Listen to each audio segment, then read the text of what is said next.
What's up, everybody out there? This is my UFC 200 review. Got the, what do they call it, post-fight, UFC post-fight show on FS1. I think I should turn it off, because anyways, DC's talking about his victory against Anderson Silva. Here we go with my UFC 200 review. Hope you enjoyed the pay-per-view if you saw it. If you did not order it, if you did not see it, well, that's your fault. And then you missed out on a pretty entertaining pay-per-view. A pretty good pay-per-view. Here we go with my UFC, let me move this a little, my UFC 200 review. Up first was Cain Velasquez against Travis Brown, or whatever the guy's name is, Brownie or Brown, Travis Brown. This was up first. Pretty surprising that Cain Velasquez would fight first on the pay-per-view, but I was happy about that. Cain Velasquez was back. This was his first fight in a pretty long time. I don't know how long, but pretty long. So, in not round number one, I think it did end in round one, actually. It didn't last long. Cain Velasquez came out on fire. The guy hit a big kick, knocked down Travis, and then the total strikes were way outnumbered. Cain Velasquez outstruck Travis by huge numbers. He really outstruck him in the numbers and by outstrikes. I don't know the exact number, but it was a lot. Cain Velasquez hit Travis a lot. Travis looked like the guy didn't have a chance to get out of the first round, and he did not get out of the first round. He was basically pretty much got his ass beat and got owned by Cain Velasquez. After he knocked him down with a big kick, and then he did a lot of punches to Travis, a whole bunch of punches, rapid fire punches, and when Travis, or punches when I believe Travis was on his stomach, on his back, I believe. So he was on his back, and Cain Velasquez just kept punching him. The first round was about to end. But the referee decided to stop it right there because Cain Velasquez was basically punching his head in, punching his face in, beating the crap out of him. So I'm just looking over here to see the UFC post show. Anyways, even though I can't hear it because it's on mute. Anyways, Cain Velasquez looked great in his return. He destroyed Travis. Destroyed him. Referee stops it in the first round from referee stoppage because of the punches and basically Travis getting owned and not fighting back. Up next, so Cain Velasquez wins against Travis. Up next, we had Frankie Edgar against Jose Aldoy. If that's how you don't say his name, whatever, I don't care. Frankie Edgar against Jose Aldoy. This fight was pretty good, and it went the distance. It went 5 rounds. First round, we had some ground strikes, some ground shots by Frankie Edgar. I believe he might have took down Aldoy. Some ground shots by Frankie Edgar. It was pretty good. But Aldoy did catch Frankie Edgar. He did catch him, I believe, with the right hand, and maybe that was the second round, but I think it was the first. He did catch him with the right hand. Frankie Edgar fell down, but he got up real quick. So round number one, I would have to say Aldoy won round number one. Round number two, the crowd. The crowd was weak. That's all I'm going to say. The crowd for this fight was really quiet. For some reason, I don't know why. Maybe they were tired out. Anyways, Aldoy wins round number two, in my opinion. And the crowd, I thought, was very quiet and pretty weak. Round number 3 goes to You could say Edgar might have won round number 3. I guess I'd give round number 3 to Frankie Edgar. Why not? He wins round number 3. Could have went to Aldoid also. Round number 4. Edgar did a bit better. Frankie Edgar tried. He did a bit better, but it wasn't very good because with a minute 49 seconds left in the 4th round, Aldoid came back and basically won the round. So round 4 goes to Aldoid. Round 5, and Frankie Edgar, by round 4, Frankie Edgar was pretty bloody. He was a bloody mess. He was bleeding a lot, I believe over the eye. He got cut over the eye. Round number 5 goes to Aldoid. So Jose Aldoid wins. He gets the championship. I believe they were saying not the first Brazilian to win a championship, but the first in a long time. So by decision, Jose Aldoid wins. Anyways, they're showing now, talking about John Jones, Daniel Cormier. Maybe you'll want to hear this. Yeah, I would. Saying that maybe it would be too painful, but let's assume that John Jones, as I said on Twitter a lot tonight, jackass Jones.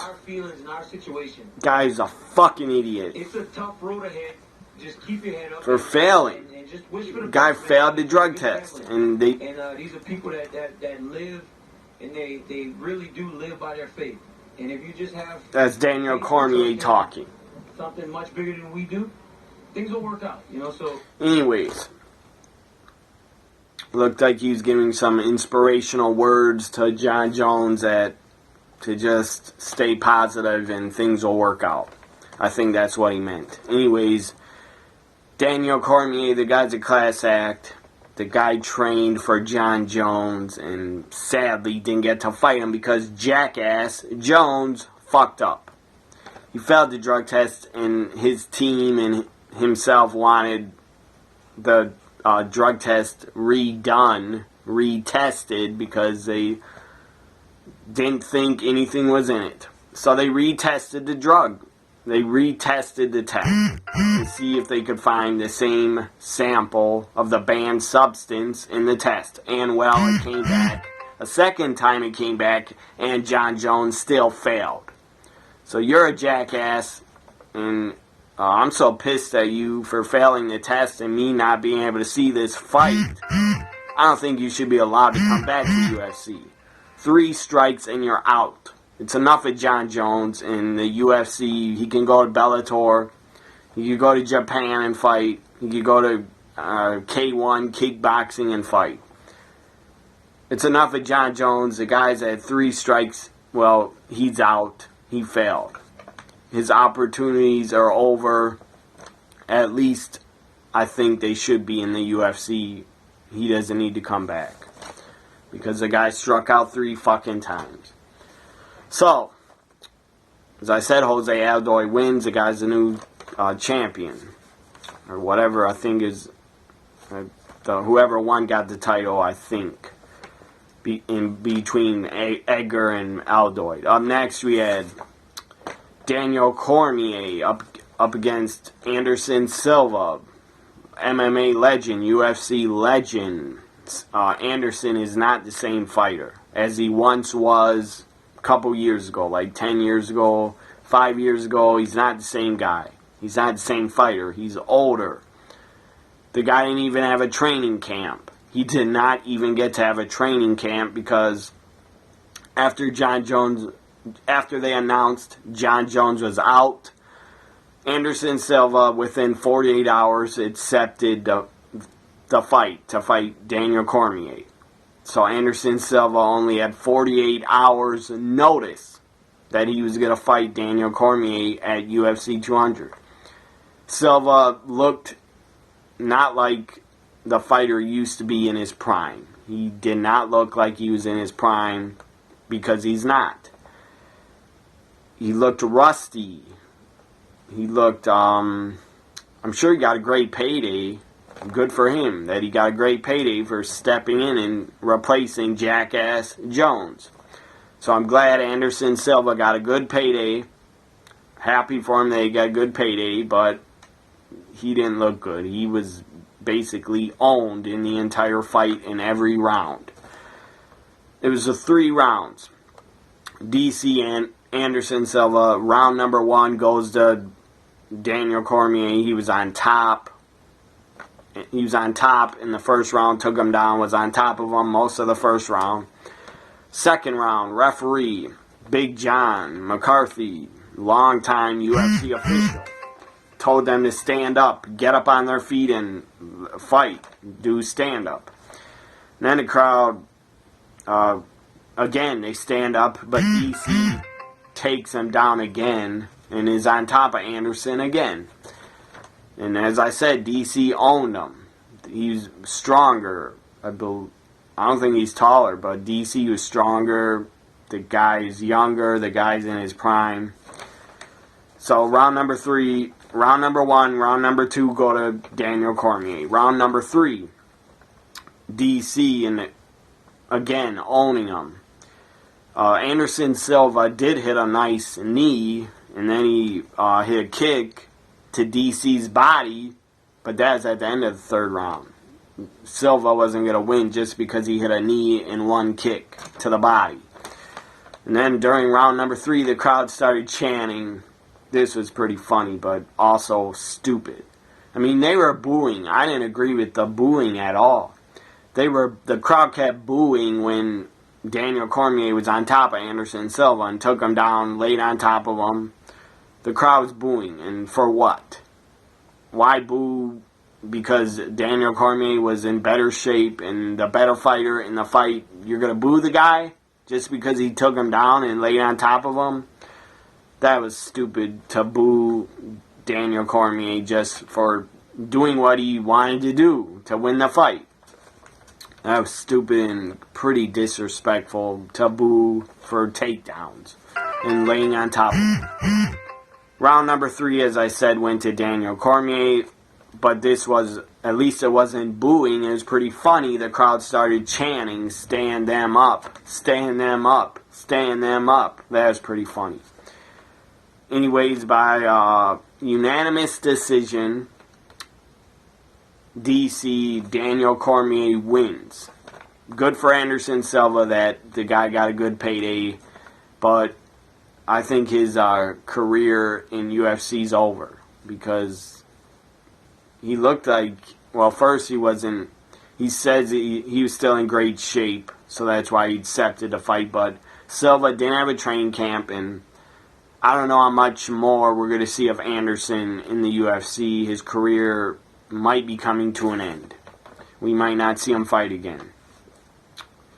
So, up next, before Brock Lesnar, Mark Hunt, we had an interview with, I think, Joe Rogan and Nate Diaz, promoting Nate Diaz Conor McGregor fight at UFC 202 in August.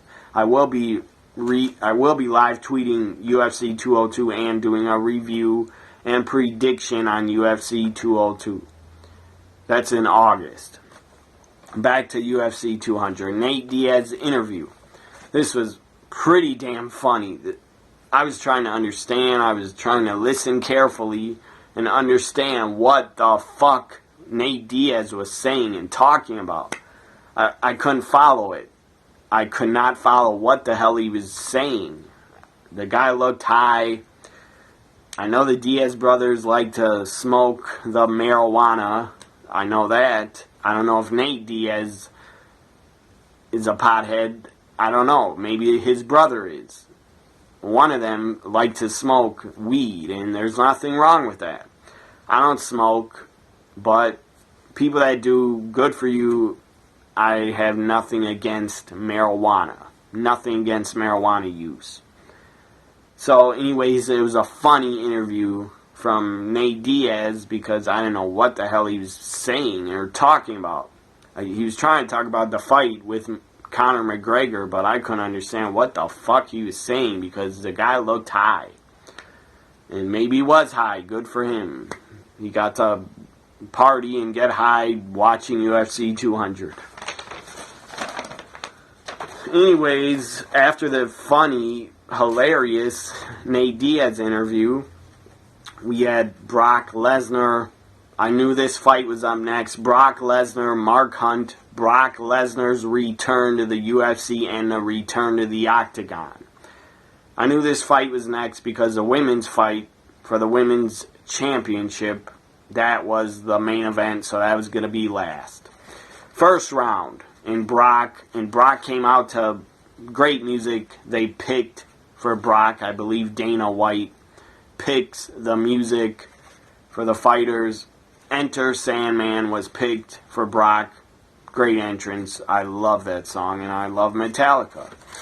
Anyways, round one is 3 rounds because it wasn't a championship fight, so it's only 3 rounds. Round number 1, Brock Lesnar got 2 takedowns, and then got on top of Mark Hunt and started throwing bombs down and drilling Hunt in the head, throwing bombs down with ground and pound. It was awesome. I was very happy to see that because I wanted Brock to win.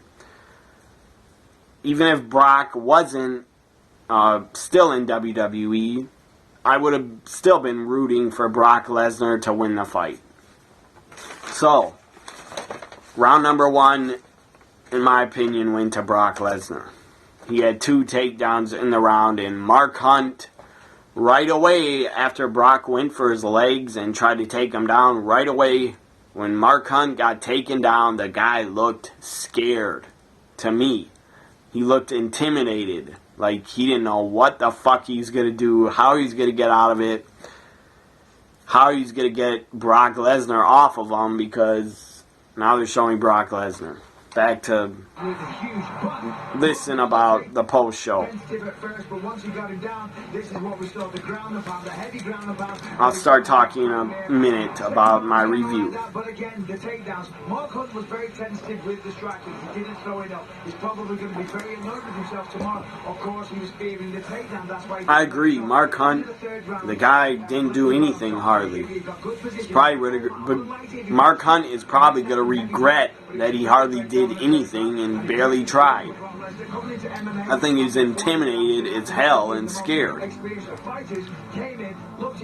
Brock Lesnar 6-3 in his MMA career. He's 6-3. Mark Hunt is 12-11-1. Lesnar should be a novice.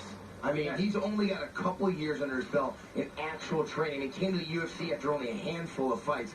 Impressive that he was able to do that. Actually, Brock, I saw his first MMA fight. It wasn't in UFC. And Brock only had 1 MMA fight. Brock only had 1 MMA fight before he got a UFC contract and got to fight in the UFC. I'm pretty sure I'm right about that Brock was only in 1 MMA fight, and then he got in the UFC. And I've seen all of Brock's MMA fights, and the guy has been damn impressive in a lot of them. Unanimous decision, Brock Lesnar wins tonight. As I said, round number 3 now. No, round number 2. Here we go with round number 2. Brock Lesnar and Mark Hunt, they didn't really do much in round number 2. In my opinion, it was a tie.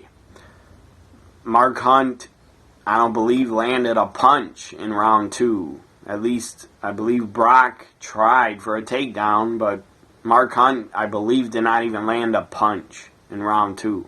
The guy, again, even standing up, he has knockout punch power, but Mark Hunt, in my opinion, the guy looks scared and intimidated. And who wouldn't be? I mean, who the hell wouldn't be intimidated looking at Brock Lesnar right in front of them, ready to charge you? Anybody would be intimidated. I know I'd be intimidated, and Brock would tear me apart.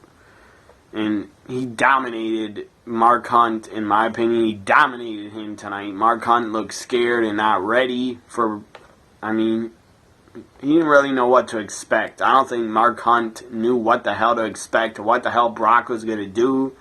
He didn't probably think Brock was going to fight like he did, and Brock had a great strategy. He didn't just charge him right away and try to take him down. He stood up for a while, and then Brock was planning. He was thinking, when am I going to take him down? And once Brock grabs you by your leg, you're not getting away. And that's what he did to Mark Hunt. He grabbed him by the legs. And only like one or two times Mark Hunt stayed on his feet and broke out of the takedown. But a lot of times Brock just picked him up by both legs, slammed him to the mat. It was over. I mean, after Brock took him down twice in the first round, I knew it was over. I knew Brock was going to win after the first round. So, round number 3. Mark Hunt again gets taken down once or twice. Brock Lesnar, during this fight, had 4 takedowns. That's damn impressive, because he's been out of the octagon for like 4 or 5 years, at least 4 or 5 years. Mark Hunt gets taken down. Brock's on top of him. Brock locks Mark Hunt's head, locks his head up like in a headlock, just punching him, and Mark Hunt can't do jack shit to get away. He wasn't gonna get away. He wasn't gonna be able to get up, because Brock Lesnar, the fucking beast that he is, was laying on top of him and had his head grabbed and was fucking drilling him in his face and his back of his head, side of his head, his ears, his head. It was insane. It was also fucking awesome. It was awesome to see how Brock Lesnar dominated. I loved watching it. It was great to watch. Not just because I'm a WWE fan and a Brock Lesnar fan, but it was just awesome to see. I mean, Brock Lesnar, the guy was not doing this for money. The guy gets paid enough from WWE. I believe he makes $5 or $6 million a year. And he only appears, I want to say, under 20 times a year he has to appear. And he gets paid $5 or $6 million by WWE, so he was not coming back to UFC for money. He was coming back because he had unfinished business. He wanted to challenge himself. And, I mean, he couldn't live with himself if he did not come back to UFC, because now he's healthy. He doesn't have that disease he had, diverticulitis. He's healthy now. He doesn't have diverticulitis. So Brock really wanted to come back, and I can't believe Vince McMahon agreed to let him come fight in UFC. I don't know if it's a one-time deal. I would think it is, but if Brock wants to freaking go after a UFC champion heavyweight title, if Brock really wants to fight again, Vince McMahon is not going to stop him.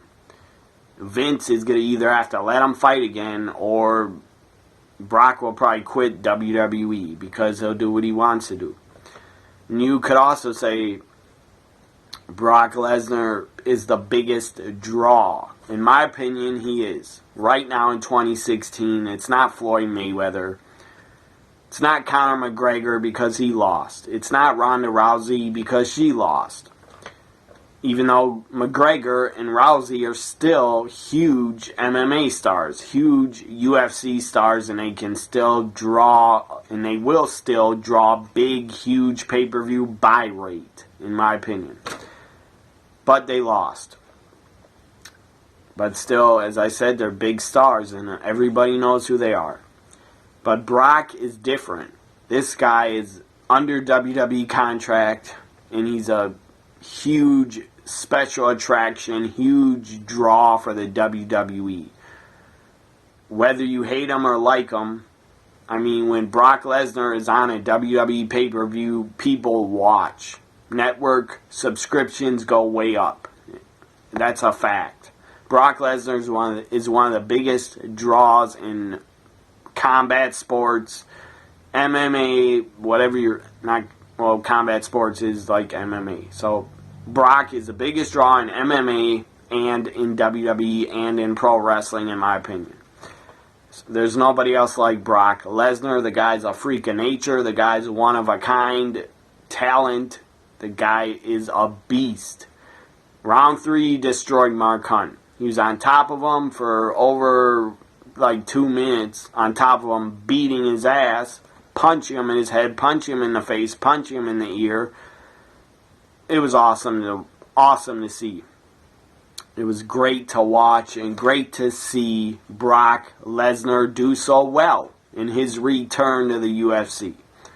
So, unanimous decision, Brock Lesnar wins, defeating Mark Hunt. Hunt, you were hunted and conquered by the Beast Incarnate. Up next, we had the main event. And by the way, I predicted, first fight, I predicted Cain Velasquez in my UFC 200 predictions. Go back and watch it. It's in my MMA playlist. I predicted Cain Velasquez. I predicted Frank Yeager. I was wrong about that. But I did predict DC would defeat Anderson Silva. I did predict that, even though when I did my prediction, I didn't know DC was fighting Anderson Silva. I still predicted DC would win when I heard about the fight on Friday. And I predicted Brock Lesnar would win. And for the main event, sadly, I was wrong in my prediction. I had Miesha Tate. Sadly, she lost her title. On to the main event. Miesha Tate defending her championship against Amanda Nunes. However you say her last name, I don't really care. Amanda Nunes. First round, this was sad, man. This was just, after the very, very good high that I had from watching Brock Lesnar win, after I was really excited. And I was excited to see this main event. And I was excited to see Miesha Tate defend her title. But after the high of Brock Lesnar, I was way, way up here. When Miesha Tate lost, I went way down. It was sad. That's all I can describe it as. It was sad to watch. It was depressing. Amanda dominated her and came out on fire, came out to fight, came out to beat her ass and take the title. That's what Amanda came out to do. She was really ready. She was hyped up. She was on fire. She was ready to beat some ass. And Miesha Tate was caught, in my opinion, Miesha Tate was caught off guard. Yes, she lost. She accepted the loss. She said after the fight, I was beat, straight up beat. And she goes, I said Amanda's a very, very dangerous fighter. Well, I still thought Miesha Tate might win, but anyways, in the first round, Miesha Tate gets taken down once. Then she gets back up, but Amanda starts drilling her with punches, and Miesha Tate actually falls down, I believe, to one knee. She almost fell over. Fell on her ass almost, but she got back up. But she was out of it. When Miesha Tate fell over, got back up. When she fell over and she was dazed and wobbly and dizzy. When she fell over and got knocked down for 2-3 seconds, and she got back up. When that happened, I knew it was over. I knew Miesha Tate was not going to win, but I was hoping she would. And then she gets choked out. Rear naked choke. Amanda Nunes wins and is the new UFC Women's Bantamweight Champion. I believe the division is called Bantamweight. I just like to call it the Women's title. Or Women's Championship. Amanda Nunes, the new UFC Women's Champion. Probably Holly Holm is probably going to get the title shot next. It's probably going to be Holly Holm against Amanda in a couple months. When is Ronda Rousey returning? I don't know. Probably in the fall or winter. I think in December. She was supposed to fight at UFC 200, but that was put off because Ronda Rousey did not want to come back yet. I don't know if she's busy filming more movies. I don't know. I don't know her schedule, or I don't know if she didn't want to fight yet. Maybe wants to clear her head more. Maybe she's starting training camp in a little bit. But I expect Ronda Rousey will probably fight in November or December. That's a pretty long time away, but it'll come up fast. And Holly Holm, I expect Holly Holm to get a title shot and fight Amanda. And Holly Holm is dangerous as hell. Her fists are dangerous. She has knockout power. She is very dangerous. So, Holly Holm against Amanda, that could be a damn entertaining fight to see. So, Miesha Tate sadly loses, got her face, got busted open. She's all bloodied. After she got choked out, she's all bloodied in the interview. After the fight, she had dried up blood all over her face. It was sad. I mean, that was sad. That was a sad sight to see. Miesha Tate lose like that. It was just sad and depressing. And I wish it went to end it in the first round, but that's what happens in UFC. You don't know when a fight could end. It could end at any time because it's unpredictable. I thought Kane would win. I thought DC would win. I thought Brock would win. I was right about those guys. I was wrong about Miesha Tate, wrong about Frankie Edgar. They lost, sadly. Anyways, this was my UFC 200 review. I enjoyed the pay-per-view.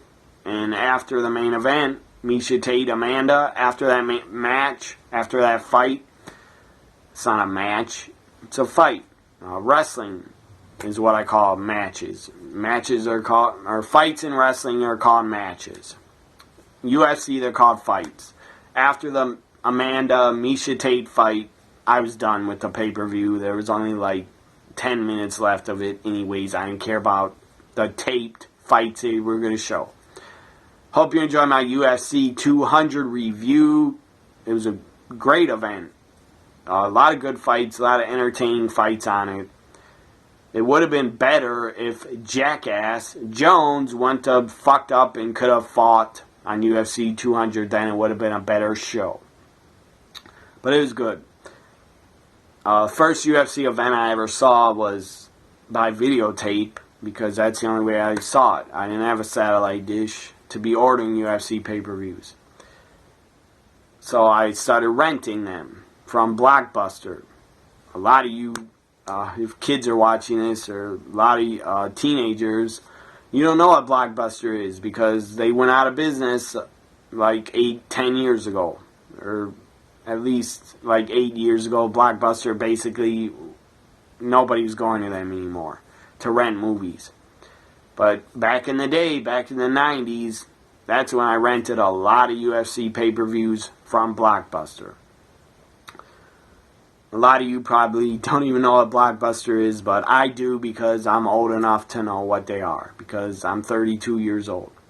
Anyways, I first was aware of UFC in 96, started renting their videos in probably 98, and I was fascinated by it, and I was hooked. I was hooked immediately, because they had no weight class, no time limits, no rules. The only thing you couldn't do is bite and eye gouge. That was the only thing you couldn't do. So I was fascinated as hell by UFC when they had no rules. It was entertaining as hell. Anyways, I've seen UFC 1. So tonight it was a pleasure to watch UFC 200. The sport has jumped leaps and bounds since 1993. It has come a long, long way. UFC is huge around the world. UFC is definitely UFC in the United States. UFC has taken the place of boxing. Boxing, in my opinion, is dead. And it has been dead for years. The only name boxing has is Floyd Mayweather. And that guy is not going to fight anymore. And Floyd Mayweather was a boring fighter anyway. But whatever. UFC is huge in 2016, and they're going to be around for at least 20, 30 more years. If there is a planet in 30 years. I don't think there will be, but whatever. Hope you enjoy my UFC 200 review. Follow me on Twitter at TNAWWE Guy. Also at NXTWWE Guy. Also subscribe to my YouTube channel. If you enjoyed this review of UFC 200, check out my other videos in my playlists. I mostly talk about wrestling, pro wrestling, WWE, TNA, Ring of Honor, NXT. So that's what I mostly talk about because that's what I know the most about. I am a passionate, hardcore pro wrestling fan. So I basically keep to what I know the most about, and that is pro wrestling. But I do enjoy MMA. I do love UFC. I've been watching it for years. So I will continue to do predictions and reviews on UFC pay-per-views that I order. And the ones I order, there has to be some fights I really want to see to order it. Hope you enjoy my review. Subscribe to my YouTube. Thank you very much. Have a great weekend. Bye for now.